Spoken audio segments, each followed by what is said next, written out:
ഓം നമോ ഭഗവതേ വാസുദേവായ. ഓം നമോ ഭഗവതേ നാരായണായ. നാരായണായ വാസുദേവായ. വാസുദേവായ ഹരിനാരായണായ. എന്തിത്ര കന്യാദിനം ബന്ധിച്ചു കാരാഗൃഹേ. എന്തവൻ തന്റെ ബലവീര ശൗര്യങ്ങളെന്നും നിന്ദ്രുവടി അരുൾ ചെയ്വ കേൾപ്പിച്ച് എന്റെ ചിന്താ സംശയങ്ങളെ തീർത്തരുൾ ചെയ്യണമേ എന്നതു കേട്ട് മുനി മന്ദഹാസവും ചെയ്തു.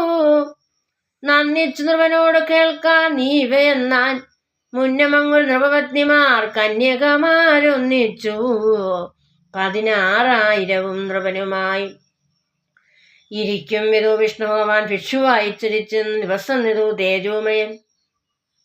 നാരിമാൻ നൃപനെയും വിട്ടു വിഷുവിൻ വശം ചേരുവാൻ കാമിച്ചപ്പോൾ ശപിച്ചു നൃപൻ താനും.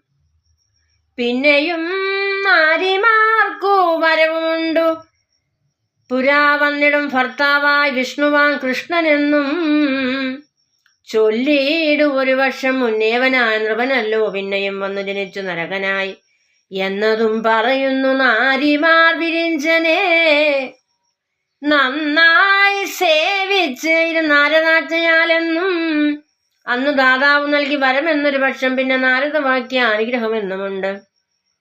പോകാവയെല്ലാം പൂർവകാരണമല്ലോ സർവം. ലോകനായകൻ മഹാമയമാർക്കറിയാവോ മുന്നമേ നാരായണൻ ഭൂമിയെ സ്ഥാനത്താക്കി ഉന്നതൻ ഹിരണ്യാശൻ തന്നെ കൊന്നെന്നുള്ളത് മുന്നമേ ചൊന്നേനെന്നു മാധവക്കോണ ശൃംഗസംഖ്യേന ഭ്രമിക്കുന്നു.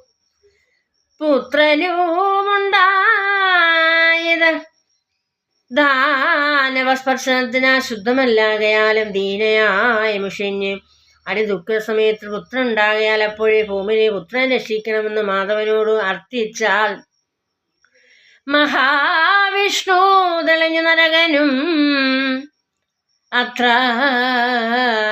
നാരായണാസ്ത്രം നൽകി പിന്നെയും ചൊന്നാൻ.